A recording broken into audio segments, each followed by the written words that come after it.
ಈಗಾಗಲೇ ಸಮಯದ ಅಭಾವ ಬಹಳಷ್ಟು ಆಗಿದೆ. ಕಾರ್ಯಕ್ರಮವನ್ನು ಪ್ರಾರಂಭಗೊಳಿಸೋಣ.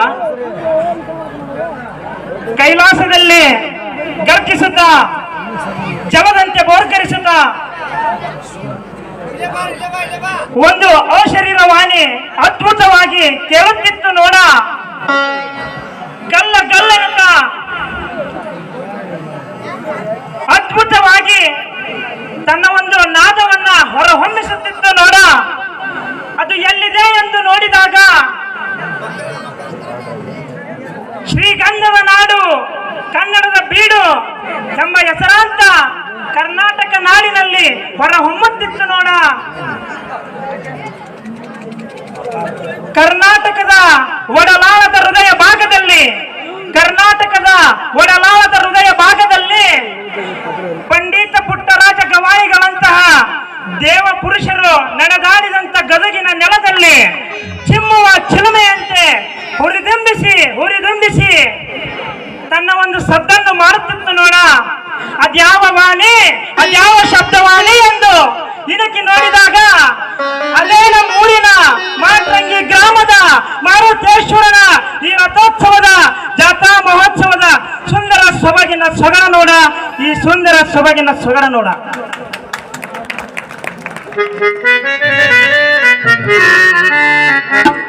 ನಮ್ಮೂರಿನ ಆರಾಧ್ಯ ದೈವನಾಗಿರುವಂತ ಶ್ರೀ ಮಾರುತೇಶ್ವರನನ್ನ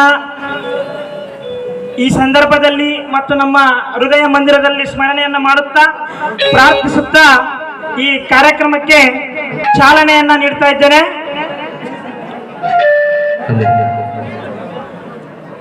ಬಸವಕುಮಾರ್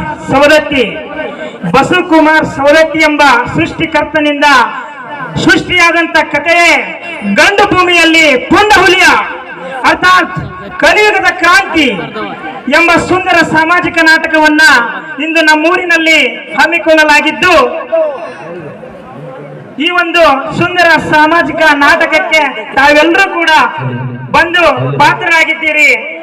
ಆ ಮಾರುತೇಶ್ವರನ ರಥೋತ್ಸವವನ್ನ ವಿಜೃಂಭಣೆಯಿಂದ ಆಚರಿಸಿ ಆ ಒಂದು ಕಾರ್ಯಕ್ರಮಕ್ಕೆ ಯಶಸ್ವಿಗೊಳಿಸಿದ್ದೀರಿ.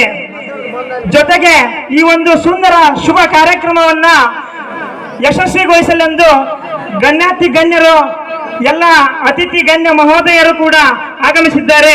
ತಮಗೆಲ್ಲರಿಗೂ, ಗಣ್ಯಾತಿ ಗಣ್ಯರೆಲ್ಲರಿಗೂ ಹೃತ್ಪೂರ್ವಕವಾದ ಸ್ವಾಗತವನ್ನು ಕೋರ್ತಾ ಇದ್ದೇನೆ. ಜೊತೆಗೆ ಈ ಕಾರ್ಯಕ್ರಮದ ಮುಖ್ಯ ಘಟ್ಟ ಬಂದಂತ ಅತಿಥಿ ಮಹೋದಯರಿಗೆ ಮಾಲಾರ್ಪಣೆಯನ್ನ ಮಾಡುವುದರ ಮುಖಾಂತರ ಸ್ವಾಗತವನ್ನ ಕೋರಬೇಕೆಂದು ಕೇಳ್ಕೊಳ್ತಾ ಇದ್ದೇನೆ. ಈ ಒಂದು ಘಟ್ಟವನ್ನ ನೆರವೇರಿಸಿಕೊಳ್ಳಲು ಕಾಂಗ್ರೆಸ್ ಯುವ ಮುಖಂಡರಾದಂತ ಶ್ರೀ ಹನುಮಂತ ಡಿ ಮಾದರ್ ಅವರು ನೆರವೇರಿಸಿಕೊಡಬೇಕೆಂದು ಕೇಳ್ಕೊಳ್ತಾ ಇದ್ದೇನೆ. ಅವರಿಗೆ ಈ ವೇದಿಕೆಯನ್ನ ಹಸ್ತಾಂತರಿಸುತ್ತಿದ್ದೇನೆ.